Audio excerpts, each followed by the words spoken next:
Mishpacha Yekara, chers amis auditrices et auditeurs et tout, en dépit du froid qui a marqué notre pays ces derniers jours, regardez mon courage, puisque je vais vous donner quand même un peu de Torah dans vos ménages. La pluie est tombée, certains se plaignent et d'autres ils sont contents. Qui c'est qui a raison? Moi, ça m'a plu.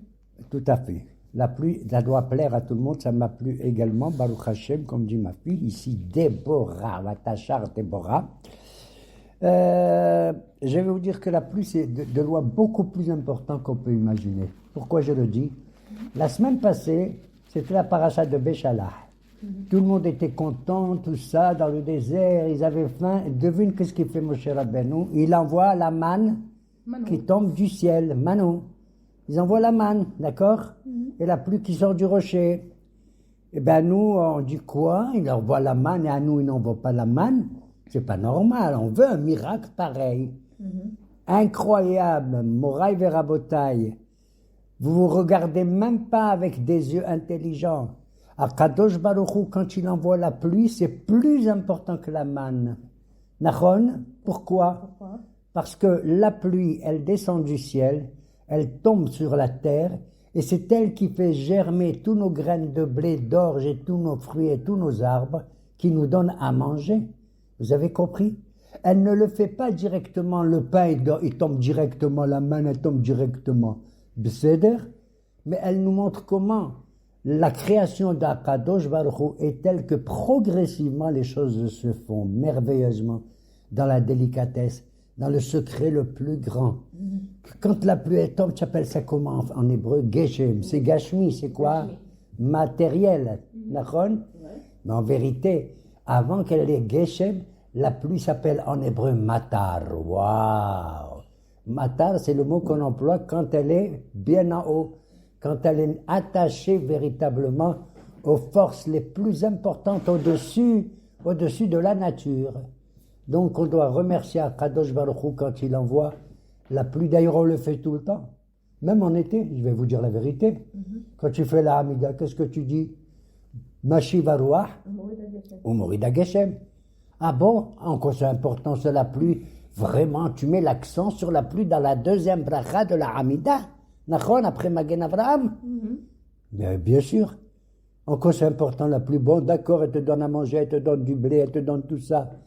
Mais tu n'as rien compris. Hachamim, ils ont dit, Gdola a Geshamim, Nachon, Kemo Matan Torah. Ve Gdola Geshamim, Kemo Tehiyat Hametim. Elle est importante parce que si tu as des yeux pour voir et des oreilles pour entendre et une intelligence, tu vas comprendre que la pluie est le symbole même le plus visible de la résurrection des morts et du don de la Torah. Incroyable, mais vrai. D'ailleurs, qu'est-ce que tu dis dans cette bracha? Mashiv Haruach Morida Geshem, Mechalkel Hayim, Mechaye, Metim Be Rahamim Rabim. Tu as vu? Mechaye Metim Be Rahamim Rabim. Donc, à travers la pluie, si tu vois la grandeur infinie, Ein-Sofi de Akadosh Baruch Hu, tu vois que s'il a été capable de donner la vie à un individu qui descend sur terre, si cet individu qui n'était rien du tout avant, il était Aïn, il devient Ayesh, ex nihilo, Nachon, à plus forte raison que quand il existait dans ce monde et qu'il quitte ce monde, que Akadosh Baruch Hu, il peut le ramener et faire Tahiyat Hametim. Tu as compris? C'est comme la graine qui, entre guillemets, se décompose sous terre. Tu crois qu'elle est morte, oui ou non? Pas du tout. Non seulement elle n'est pas morte, mais elle va germer à nouveau, elle va donner un nouveau fruit, et ce fruit va se développer dans un arbre ou ailleurs, et il y aura beaucoup de fruits. Un fruit va donner des centaines de fruits, ou non, dans l'arbre. Et ces centaines de fruits vont tomber, vont donner des milliers de fruits. Vechenala, vechenala, vechenala. Il n'y a pas de limite dans la grandeur de Akadosh Baruch Hu. Lorsque moi je vois et j'entends vraiment, je vois et j'entends ce qui se passe. D'ailleurs, tu sais que la paracha de cette semaine, comment elle s'appelle? Yitro. Non, c'est vrai qu'elle s'appelle Yitro, mais le premier mot avant Yitro, Vaishma Yitro, Kohen Midian. Il a entendu. Deux lois, il a entendu, Kriyat Yam Souf et Milchemet Amalek. Tu entends? Entendre de loin, ça veut dire être sensible à ce que Dieu fait. C'est incroyable. C'est comme moi, comme si moi je suis là et j'entends ce qui se passe en France maintenant. Pas grâce à la télé ou grâce à WhatsApp. C'est qu'avec mes propres sens, j'entends ce qui se passe de l'est à l'ouest et du nord au sud. Et c'est ça la grandeur de Yitro. Et Yitro, sa grandeur, tu sais, grâce à quoi il était devenu grand? Il est grand parce que d'abord c'était un Komer Avodazara. C'est l'homme qui a fait le plus de Avodazara au monde. Les Hachamim, ils ont dit, il a fait les 70 Avodazara des 70 nations du monde. Tu entends? Wow. Et quand il a rencontré Moshe Rabbeinu, qui est venu naturellement au puits, qui a sauvé ses enfants, ses filles, tout ça, j'ai appelé le qui viennent manger chez nous et tout. Et rien que Moshe, il n'a pas ouvert la bouche, il a été invité, rien que la présence de Moshe, elle a permis à Yitro de connaître qui est Kadosh Baruch Hu. Vous entendez? Et c'est grâce à ça qu'il a entendu Vaishma Yitro, tout ce qui s'est passé, essentiellement. Nachon, et il est venu à la rencontre de Moshe. On dit, Moshe, tu sais, voilà, ton beau-père, il arrive. Tu parles, un beau-père qui faisait l'Avodazara, avec qui il s'est marié Yitro, avec la fille d'Avodazara. Mais il s'est transformé. C'est extraordinaire. Il faut avoir confiance dans un individu. Tu veux ce que je te le dis? La vérité. Regarde, nos Hachamim, tu sais ce qu'ils ont raconté un jour? Et ça m'a tué. Ils ont dit, avant que la Neshama elle vienne sur terre, avant qu'elle descende sur terre, toi, moi et un autre, hein, le bon Dieu, il fait une Sheboa. Il te fait jurer. Il me fait jurer. Il me dit, dis-moi, monsieur Gage, t'es tzaddik? Jure que tu deviens tzaddik quand je descends sur terre. Alors, je jure, je jure, oui, d'accord, je jure. Et juste après, le bon Dieu dit, tu as juré que tu deviens sadique? Oui. Mais altei racha, et jure que tu ne seras pas racha. Je jure. Mais après, je dis au bon Dieu, mon Dieu, je comprends rien de ce que tu me demandes. Il dit quoi? Si je t'ai dit que j'ai juré que je serais sadique, pourquoi tu me fais jurer que je ne sois pas racha? Oui ou non? Si je t'ai juré que je suis sadique. De là, j'apprends et là, je frissonne. Moraï verabotaï. Maman, je frissonne. Le bon Dieu, il dit, tu sais, il faut jurer des deux côtés, tzaddik et racha. Pourquoi? Parce qu'il y a même un homme qui devient tzaddik parce qu'il a juré au bon Dieu qu'il va suivre ses voies, que Barmenen, la force du Satan et du Yetzirara est si grande que même un tzaddik, il peut devenir racha. Voilà pourquoi je te fais jurer, pas seulement d'être sadique, mais également de ne pas être racha. Ça me fait frissonner. Bémé, ça me fait frissonner. Ça veut dire, il ne faut pas se contenter d'être ce que tu es aujourd'hui. Ah, je suis un type bien, tu n'en sais rien demain, qu'est-ce que tu peux être. T'as compris? Et c'est pareil, il y a le côté positif de ce serment, de cette Sheboa. C'est quoi? Un type, il descend sur terre et il est racha. Alors il est rachat, tu vas le regarder méchamment, tu vas le jeter, va-t'en d'ici. Pas du tout. Tu n'en sais rien. Il risque de devenir quoi? Plus sadique que toi. Tu as compris? Donc on ne peut pas se fier à la situation dans laquelle on est maintenant comme ça. On peut évoluer. Donc il faut apprendre que pour être sadique, il faut être sadique tous les jours et se développer beaucoup plus chaque jour. Pas rester dans la même situation. Ça veut dire que tu dois évoluer. Tu n'es pas un tzaddik immobile, tu comprends? Le tzaddik, si tu es un tzaddik immobile, tu ressembles à une statue, d'accord? Est-ce qu'une statue, elle change? Non. Une statue, elle ne change pas. Non, tu es un être humain. Tu as le nefesh, le ruach et la neshama. Et c'est la grandeur des Yitro qui est venue et qui a appris de Moshe véritablement qu'est-ce qui se passe pour le peuple juif. Et c'est lui qui nous a enseigné comment on fait une bracha. Comment on fait une bracha? Baruch ata Hashem. Et ben c'est le mot qui va employer Yitro, comme Malkitzedek. Baruch Hashem asher itzil etchem. Tu as vu, il emploie le mot Baruch. Et donc c'est incroyable, mais vrai, on prend le mot Baruch qu'un goy, entre guillemets, qui est devenu juif, parce que c'est converti. Nachon. Et on prend son mot à lui, Baruch, pour raconter toutes nos brachot. Et non seulement ça, on apprend de lui quelque chose d'incroyable. Moi, je dis, qu'est-ce qu'il va m'apprendre? À moi, Gage, il va m'apprendre quelque chose de Yitro. Bien sûr qu'il va t'apprendre. Pourquoi? Parce qu'il a appris, tu sais à qui il a appris? Il était le maître de qui, Yitro? De Moshe Rabbeinu. Dans cette paracha de Yitro, il arrive, il est fier, il remercie le bon Dieu, ils font des corbanotes, ils mangent, ils chantent et tout. Et brusquement, Yitro, il voit Moshe, le lendemain, en train d'être chauffé, d'être le juge du peuple. Ouais. Il s'assoit, et le peuple est debout, et il y a du monde qui arrive, et Moshe, Yitro dit, oh. Moshe dit, qu'est-ce que tu as? Il lui a dit, Navol Tibol, tu restes seul à juger, il n'y a que toi qui a le droit de juger ou d'annoncer. Moshe dit, mais non, je ne juge pas les gens, ils ne viennent pas pour à savoir si ça c'est cachère ou ça c'est pas cachère, ça c'est assour ou moutard. Il lui dit, qu'est-ce qu'ils viennent faire?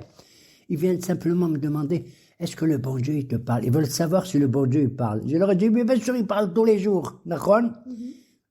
Dis-moi, tu as entendu toi que le bon Dieu il parle tous les jours? Uniquement ceux qui ont des oreilles comme il convient et des yeux comme il convient, ils voient et ils entendent le bon Dieu. Je te dis la vérité. Rien que tu regardes la nature, c'est de la folie pure. Alors au-dessus de la nature, c'est de la folie. Mais quand même, il te l'a dit, écoute, ne sois pas seul. Il n'y a pas que toi qui écoutes le bon Dieu. T'entends? Tu es Anav et tout. Tu vas nommer des juges, des gens intelligents, que ça s'appelle Sari Hamishim, Sari Mea, Sari Alafim, Sari Asarot. Tu vas nommer des gens qui sont responsables de 10 personnes, de 50, de 200 et de 1000, ok? Ouais. Et tu partages avec tout le monde. La vraie religion, c'est quand tu la partages avec tout le monde. Tu n'es pas le Admor Zahma de tout le monde. T'as compris? À tel point que le Admor de X, il n'est pas le Admor de l'autre. Non, on est tous des Admorim, entre guillemets. J'aime pas ce mot de toute façon. Bon, peu importe. Ok? Et c'est ce que vient de nous enseigner la Torah. Parce qu'après Yitro, Moshe dit, tu restes avec nous, tu seras pour nous des yeux, tu vas nous conduire, nous guider.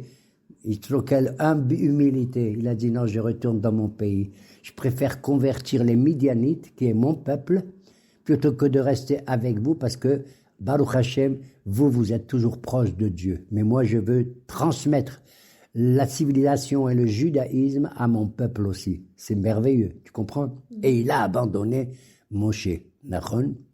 Et brusquement, Moshe dit au peuple, tu sais, on va arriver bientôt dans la montagne de Dieu et il va se passer quelque chose. 3 jours avant, il est comme ça.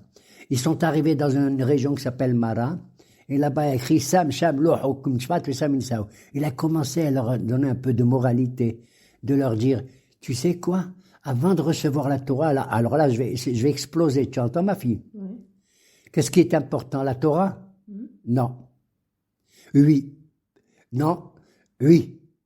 La Torah est importante uniquement s'il y a derech eretz kadma la Torah. S'il y a la morale qui est naturelle en chacun d'entre nous, j'ai en moi, tu as en toi, tout le monde, ils ont en eux, ils ont le côté moral, d'être des gens bons, d'être des gens honnêtes, d'être des gens droits, nachon, de ne pas faire du mal. C'est impossible que dans la nature, Dieu ne nous a pas donné tout ça. Si tu as ça, alors la Torah elle vient, mais elle t'apprend des choses beaucoup plus nobles, plus élevées, qui relèvent de la connaissance divine. C'est pas pareil, tu as compris? Mais il faut derech eretz d'abord. Il faut vivre avec sa morale personnelle. C'est pour ça que Dieu nous a créés. S'il nous a créés, c'est parce qu'on a la morale ou pas? S'il nous a créés comme des animaux, comme des sauvages, comme des agresseurs, c'est pas une bonne création. Donc s'il nous a créés, il a créé quelque chose en nous qui était tout à fait très très très bien. D'accord? Et voilà pourquoi, après tout ça, je veux une révélation. Je veux que tout ce que j'ai appris dans ma morale, je sais que Dieu, il existe grâce à un grain de blé, comme je l'ai dit tout à l'heure. D'accord?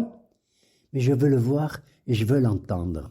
Dis-moi, est-ce qu'ils ont vu, c'est parce que cette paracha de Yitro, c'est les Aseret Adibrot. Comment tu traduis Aseret Adibrot en français? Pas du tout. C'est une erreur grossière, ma fille, que tout le monde y fait, moi aussi je le faisais. Parce que tu as vu le film des 10 commandements avec Yul Brynner, d'accord? Non, ça ne s'appelle pas les 10 commandements.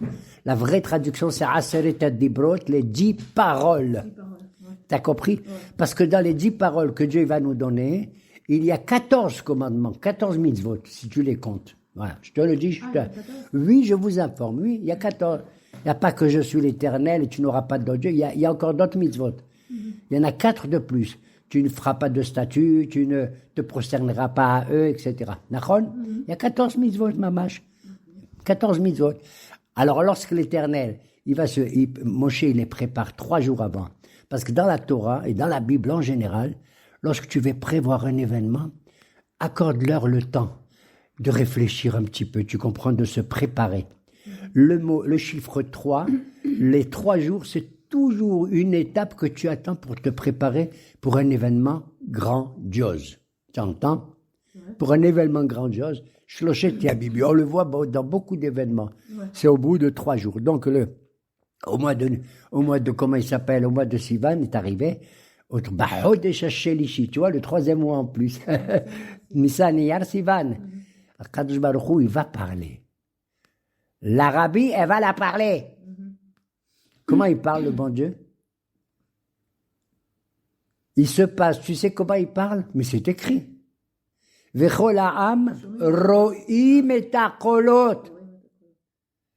Ro'im et hakolot. Bien sûr qu'ils ont entendu comme un tonnerre, ils ont vu des éclairs et tout. Mais cette phrase-là, elle me tue. Ils ont vu des sons. Dis-moi, tu as déjà vu un son, toi? Un son, on l'entend. Et un éclair, on le voit. D'ailleurs, de nos jours, on fait une bracha pour l'éclair ou le tonnerre. Et en général, l'éclair que tu vois, il vient avant le tonnerre qui fait du bruit. Et tu fais les brachot là-dessus. D'accord? Mais au Mont Sinaï, tu vois le contraire presque. Non, c'est pas le contraire. Shomaim et takolot. Ro'im et takolot, pardon. Ils ont vu les voix. Ils ont vu les voix. Ça veut dire que les sens que nous avons maintenant, avec les yeux, tu vois, avec les oreilles, tu entends. Mais au moment du Sinaï, c'est comme si on avait un seul sens qui réunit tous les sens en même temps. Je deviens fou, tu as compris? Un sens où je vois en même temps que j'entends, peut-être en même temps que je goûte, en même temps que, etc., je touche. Tu comprends? C'est tout mon gouffre, tout mon nefesh, tout mon ruach et toute ma neshama qui s'unifie totalement en une seule pour être proche de Hakadosh Baruch Hu. Tu comprends? Voilà pourquoi il a écrit Vechol ha'am ro'im et hakolot. Dis-moi, et hakolot? Et hakol? Dis-moi, le bon Dieu, il a une voix, d'accord? Il n'a pas de voix. Je m'excuse, où le bon Dieu, il a une voix, et toi, comme moi, on entend pareil. Il a une voix grave, ou il a une voix très fine. Est-ce que quand le premier mot qu'il a employé, il a dit Anochi Hashem Elohecha asher hoseticha be'eretz Misraïm, une voix grave. Ou bien il a dit Anochi Hashem Elohecha asher hoseticha be'eretz Misraïm. Est-ce que c'est ça ou ça? Il y avait et ça. Bravo. Mais alors s'il y a ça et ça, moi je peux rien comprendre. Est-ce que je suis capable, moi, de faire une voix grave et une voix ténue en même temps? Non. D'être un ténor et un senior et un, je sais pas comment on appelle ça? Ok? De là, j'apprends et c'est ça qui est merveilleux. Et ça, c'est une morale pour tous ceux qui enseignent la Torah. Ils ont entendu Kolam, tout le peuple, grand et petit et moyen, vieux et jeune, hommes et femmes, Kolam, ils ont entendu les voix. Ça veut dire quoi? Ça veut dire que chacun, il entend la voix qui lui convient. Tu entends? C'est la pédagogie. C'est-à-dire, quand moi je parle à des gens vieux, j'utilise un certain ton. Très calme, c'est des gens vieux, c'est des haramim plus ou moins, tu vois. Il faut pas crier. Quand je parle à des enfants, est-ce que j'ai la même voix? Raï Rabotaï, allez, on va entendre la voix de Dieu, d'accord? Vous êtes d'accord? Ouais, ok? La voix est différente. Hein? Quand je parle à des intellectuels, Moraï, chers frères, chères sœurs, et je tiens à vous dire quelle est la nouvelle péricope que nous allons lire cette semaine. Tu vois? On doit adopter le style, t'as compris? Le signon qui convient à chaque public. Et le miracle pendant les Aseret Adibrot, c'est quoi le miracle? C'est que le bon Dieu, il avait une seule voix, tu écoutes? Mais chacun d'entre nous, il entendait à sa manière. Regarde, dans une seule voix, le bon Dieu, il a mis combien de voix dedans? Moi, j'entends comme ça, au Sinaï. Un enfant, il entend comme ça. Un vieux, il entend comme ça. Une femme, elle entend comme ça. Extraordinaire. Et c'est écrit. C'est pas moi qui invente. Puisqu'il a écrit Vechol ha'am ro'im et hakolot. D'ailleurs, David Amelech, il a dit dans un mismo, Kol Adonai bekoach. Et les Chachamim et Rashi et tous, ils disent, qu'est-ce que ça veut dire Kol Adonai? La voix de Dieu, elle est dans l'action, dans la puissance. Elle dit, Bekoach shel kol echad ve'echad. La voix, elle s'adresse à chacun d'entre nous à sa manière. Moi, j'aime bien entendre vraiment une voix, pas grave nécessairement, mais qui me parle, tu sais que je suis d'où je viens, moi. J'aime bien qu'il me dise, je suis l'Éternel ton Dieu, monsieur Gage. Hein? Et ça me vexe pas quand il me parle comme ça. Je suis très content. Mais si tu parles à un autre, je ne veux pas dire qui, tu veux dire, je suis l'Éternel ton Dieu, etc. Anochi, le seul individu sur terre, en haut comme en bas, qui a le droit de dire Anochi, c'est qui? C'est le bon Dieu. Tu entends? Il a commencé par ce mot qui permet de me dire la vraie existence, qui a été de tout temps une existence, pas comme la mienne. Moi, j'ai existé à partir de mon anniversaire, comme on dit. Hein, je suis né. Mais Akadosh Baruch Hu qui peut dire je suis, ça veut dire j'étais et je suis et je serai. D'accord? Passé, présent et futur. C'est le seul qui peut dire Anochi. Chez nous, quand on emploie en hébreu le mot il est Anochi, ça veut dire il est égoïste. Il croit qu'il est lui. D'accord? Je. Comme les enfants, les pauvres, quand ils jouent. C'est moi. Ani Rotse, Vani Rotsa, Vani. Nachon? C'est des enfants. Bon, il faut pas leur pardonner. C'est comme ça qu'ils sont. Il y a le seul qui peut dire Anochi Hashem Elohecha, Asher Hotzeticha Meretz Misraim. Qu'est-ce qu'il vient me dire? Il vient me dire, je suis quoi? L'Éternel ton Dieu qui t'a fait sortir d'Égypte. Non mais attends, oh Dieu, excuse-moi. T'étais beaucoup plus grand que ça. Mais qu'est-ce que tu racontes, Gage? Vous étiez des esclaves complètement foutus avec les Égyptiens, oui ou non? Vous avez pleuré, vous avez crié, j'en vous ai envoyé manger et tout. Tu ne reconnais pas que c'est moi qui t'ai fait sortir d'Égypte? Tu te rends compte dans les 10 commandements ou les 10 brod, paroles? Il vient me dire ça. Dis-moi, il n'y a pas plus grand que ça? Est-ce qu'il n'y a pas plus grand qu'un Dieu qui vient me sortir? Est-ce que c'est extraordinaire qu'il a envoyé des plaies? C'est le bon Dieu. Est-ce que c'est extraordinaire qu'il m'a accordé la liberté, m'a fait sortir d'Égypte? C'est mignon. D'accord? Mais c'est ça, Dieu. Moi, j'aurais préféré qu'il me dise quoi? Tu sais quoi? Anochi Adonai Elohecha, Asher barati et haolam. Je suis l'Éternel ton Dieu qui a créé le monde. Est-ce que c'est pas plus grand? Il n'y avait rien, ex nihilo. Et maintenant, il y a quelque chose. C'est vrai, c'est bien qu'il m'a sauvé de l'Égypte, ok. Mais n'importe qui, il aurait pu, D'Artagnan, il aurait pu me sauver d'Égypte aussi. Tu vois, je veux dire, ou Zorro. Ouais. Ou je sais pas quel des Giborim.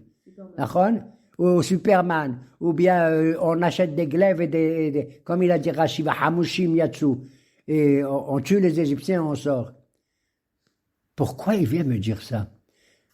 Au lieu de me dire, je suis l'Éternel ton Dieu qui a fait sortir, qui a créé le monde, le ciel et la terre. Tu sais pourquoi? Pour une raison très simple et humaine. Parce que j'étais présent, moi, Monsieur Gage, grâce à mon père, mon grand-père et tous les grands-pères des grands-pères des grands-pères, que vraiment j'ai été témoin que c'est Dieu qui m'a fait sortir d'Égypte. Dis-moi, toi, tu étais présente quand le bon Dieu il a créé le monde? Est-ce que tu as une preuve? Non. Personne n'était là. Personne. Même pas les animaux, même pas les plantes, même pas la première lumière qu'il a créée le premier jour. Yehi or, vayi chen, nachon? D'ailleurs, c'était pas une lumière au sens comme le soleil, c'était quelque chose de prodigieux. Prodigieux, la première, le premier hors de la terre. Mais avant même de tout ça, il était le seul. Veinron Milebado. D'accord? Il était le seul à être témoin qu'il a créé le monde. Mon Dieu, prouve-nous que tu as créé le monde. Pour ainsi dire. Je ne peux pas te prouver, j'étais le seul. Je ne peux même pas te dire comment j'ai fait. Tu comprendras pas du tout. Ben si, mon Dieu, je vais comprendre. Je vais faire l'effort de comprendre en moi-même, avec ce que tu m'as donné, avec ce que je peux. Pourquoi? Comment je vais comprendre? Je vais comprendre parce que, mon Dieu, tu as créé un être humain avec 3 dimensions qu'on appelle, tu sais comment? Nefesh, Ruach et Neshama. Ok? Le Nefesh, c'est la vie, je dirais, physique. C'est le sang, qui est un dam ou un Nefesh. C'est la vie physique, il faut que je mange, il faut que je ris, il faut ça. Ok? Ruach, c'est l'esprit. C'est l'esprit, mais l'esprit de sensibilité. Comme la femme, elle est très sensible. C'est le Ruach. Et Neshama, c'est la conscience. D'accord? Au-dessus de tout. La conscience au-dessus de tout. Ces trois croissances que nous avons depuis notre naissance jusqu'à notre vieillesse. D'ailleurs, on le vit tout ça. On vit tout ça, hein. Quand on grandit de petit à petit. Où on renforce une fois qu'on est petit, c'est le nefesh. Quand on grandit, après c'est le roi et après c'est la neshama. D'accord? Ces trois dimensions-là, elles s'unifient ensemble pour me permettre de comprendre un peu mieux qui c'est Akadosh Baruch Hu dans les trois. Pourquoi? Parce qu'Akadosh Baruch Hu nous a donné à nous trois dimensions qu'on appelle en hébreu Mahashava, Dibur et Maaseh. La pensée, la parole et l'action. Avant d'ouvrir la bouche, réfléchis un petit peu. Il faut la Mahashava, t'as compris? Parce que dans la Mahashava, il y a le ratson, il y a le désir, l'envie. Je veux réfléchir, est-ce que oui ou non je vais faire ceci ou pas faire cela. C'est la Mahashava. Mais pour la faire, il faut parler. Pourquoi je dois parler? Pourquoi le dibour? Je peux faire une chose sans parler, oui ou non? Non. Non, non et non. Ce qui est merveilleux, c'est quand je veux faire quelque chose, ce qui est merveilleux, c'est que la parole, si je parle, ça veut dire que je m'adresse à quelqu'un. Ça veut dire que je veux faire quelque chose avec quelqu'un d'autre ou d'autres personnages. Tu as compris? C'est l'union de la fraternité, l'union du peuple. Tu comprends? Je ne veux pas être seul à faire. Je ne suis pas le bon Dieu. Je veux participer, faire partager ce que je fais avec quelqu'un d'autre. Tu as compris? Et après, après le Dibur, il y a le Mahashava Dibur et le Maaseh, l'action en elle-même. Il faut travailler ensemble et tout. Dans ces trois dimensions, elles sont contenues dans les Aseret HaDibrot. Mamash dans les Aseret HaDibrot. Et les Aseret HaDibrot, le premier commandement, entre guillemets, c'est pas un commandement. C'est une raison pure et nette. Anochi Hashem Elohecha, est-ce que je t'ai commandé de faire ça? Je t'informe. C'est comme si quelqu'un arrive, bonjour monsieur Gates, je suis un tel. C'est un commandement? C'est pas un commandement. Il se présente. Il faut dire qui il est d'abord, la personne. D'accord? Avant de parler. Ça veut dire que la première dibour, c'est Anochi. Il reste combien dans les 10? 9. Et ces 9, tu les distribues, tu les divises en 3. 3 fois 3, 9. Pourquoi 3 fois 3? Comme je viens de te dire. Parce que dans les 3 premiers commandements, après Anochi, il y a le Mahashava. Dans les 3 suivantes, il y a le Dibur. Et les 3 dernières, il y a le Maaseh. Il y a aussi autre chose, c'est exactement pareil. C'est-à-dire que il y a les 3 dimensions de l'existence. Je n'existe pas en moi-même, je suis enfermé dans un monastère tout seul. Non. Ça s'appelle, selon nos Hachamim, il y a des mitzvot de Ben Adam Lamakom, entre moi et le bon Dieu, Ben Adam Lahavero, entre moi et mon prochain, d'accord?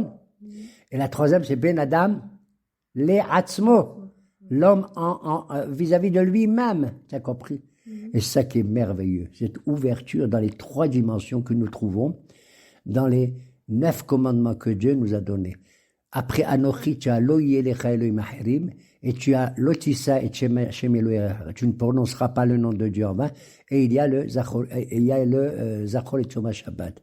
Ces 3 premiers commandements, ce sont ceux qui sont liés à Ben Adam, la Makom. Avec le bon Dieu, d'abord, on est lié. Et c'est normal. Et c'est normal. Si je suis ton Dieu, tu n'auras pas d'autre Dieu. Lo Yelecha Elohim Acherim. C'est normal. Et si je suis ton Dieu, fais attention, ne me parle pas de n'importe comment. Lotissa, ne prononce pas mon nom en vain. Ne fais pas comme ceux qui, au lieu de prononcer le nom de Dieu, quand ils font une bracha, Alléluia, Elohim, non. Quand tu cites un passouk, tu cites le nom de Dieu. Comme quand tu fais une prière à Adonai, c'est peut-être, ne dis pas à Monai ou à Moshe, il a à Moshe le bon Dieu, oui. T'as compris? Donc les 3 premiers commandements, c'est Ben Adam, la Makom. Les 3 suivants, c'est Ben Adam, la Havero, avec la société. C'est quoi? Kabed et abicha ve'timecha. Quelle est la première société qu'un enfant il connaît dans la vie? Son père et sa mère. Donc honore ton père et ta mère.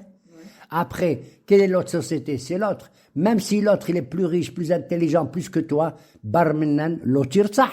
Tu ne vas pas le tuer. Hein? Et même si l'autre, etc., il est plus riche, plus il a une femme plus belle ou ceci, lotinaf. Tu ne vas pas commettre d'infidélité. Ça, c'est Ben Adam la Havero. Les 3 dernières, Lo ta'ane bire'acha et shaker. Tu ne porteras pas de faux témoignages contre ton prochain. D'accord? Tout ça, c'est Ben Adam le Atzmo. Parce que quand tu portes un faux témoignage, tu es le seul à savoir que tu es un traître, un menteur. Tu as compris? Tu vas témoigner contre un type, tu comprends? Un type, il a rien fait du tout. Tu vas aller au BD, tu dis, il a tué, il a fait ça, il a volé, il a fait... Pourquoi? Tu as compris? Donc tu te détruis à toi-même quand tu portes un faux témoignage. Tu ne te rends pas compte que tu te détruis. Que le mensonge, il rentre en toi à la place de la vérité, à la place du émet. Tu comprends? L'ota'ane bere'acha et shaker. Il y a aussi l'otignov, tu ne voleras pas. Et le dernier, l'otahmod, le plus important. C'est incroyable. Pour moi, le dernier commandement, le 10e, l'otahmod et shetrecha. Tu ne vas pas convoiter. Pourquoi? Pourquoi c'est le plus important? Parce que tous les autres, ça peut se faire à voix haute. Mais celui-là, tu ne convoiteras pas. Ça veut dire en français, tu ne convoiteras pas. C'est dans le cœur. Je suis en train de penser intérieur. Personne ne le sait, il n'y a que moi. C'est le vrai Ben Adam Le'atzmo du Ben Adam Le'atzmo. T'entends? Tu te détruis toi-même. Et tu te détruis. C'est pas l'autre qui te détruit. C'est pas le bon Dieu qui te détruit. Toi-même, c'est incroyable. C'est-à-dire que tu as mis le Yetzirara au-dessus de tout en toi. C'est quoi la convoitise? La convoitise, la jalousie, tout ça, d'accord? À tel point que certains de nos maîtres disent, ne lis pas les 10 commandements du début jusqu'à la fin en disant que c'est le premier qui est le plus important. Non, c'est le dernier. Je deviens fou. C'est-à-dire le dernier, c'est l'otahmo, tu ne convoiteras pas. Et tu vas du dernier, du 10e au 9e, du 9e au 8e, du 8e au 7e, au 6e, jusqu'au 1. T'as compris? C'est incroyable, mais vrai. Tu vas du début jusqu'à la fin de ta vie, et c'est exactement comme si tu étais à la fin de ta vie, tu vas jusqu'au début. Je trouve ça absolument merveilleux. Dans le début et la fin, tout est début, tout est fin. Tu entends? C'est ça les Aseret Adibrot. Voilà pourquoi nos Haramim nous ont recommandé de nous lever à la synagogue quand on entend les Aseret Adibrot. Pourquoi? Pourquoi d'abord ces 10 commandements, c'est les plus importants? Combien on a de commandements dans la Torah? 613. Et alors, pourquoi elle a choisi ces 10-là? On les a entendus. Alors pourquoi il nous a donné ces 10-là? Pourquoi il ne nous a pas donné ne mélange pas le lait et la viande dans les 10 commandements? Hein? Pourquoi il ne nous a pas dit, etc.? C'est le concentré de tous les mitzvot. C'est le concentré, si tu veux, bravo, de toutes les natures. Comme j'ai dit, Ben Adam la Makom, Ben Adam la Havero, Ben Adam le Atzmo. Et il arrivait pour conclure un rabbin adorable, le pauvre. J'ai envie de pleurer de lui quand même. C'était le maître de presque tous les Tanaïm. Il s'appelle Rabbi Akiba Nachon. Et qu'un jour, ils lui ont posé la question. Dis-moi, quel est je veux faire la Torah, mais un seul commandement, pas 10. Un seul. Et ce commandement, il contient tout. Rabbi Akiba, il a vu celui-là. Si ça avait été moi, je l'aurais envoyé balader. Ouais. Mais Rabbi Akiba était beaucoup plus noble que moi, plus intelligent que moi, je te jure. Et j'ai pas envie de pleurer. Oui, je suis jaloux de Rabbi Akiba, mais pas dans le sens négatif, dans le sens positif. Ça veut dire que j'ai envie d'atteindre sa connaissance et ce qu'il était, ce qu'il représentait. Tu comprends? Qu'est-ce qu'il a répondu? V'afta l'ere'acha kamocha ani Adonai. Dans cette phrase, tu as les 3.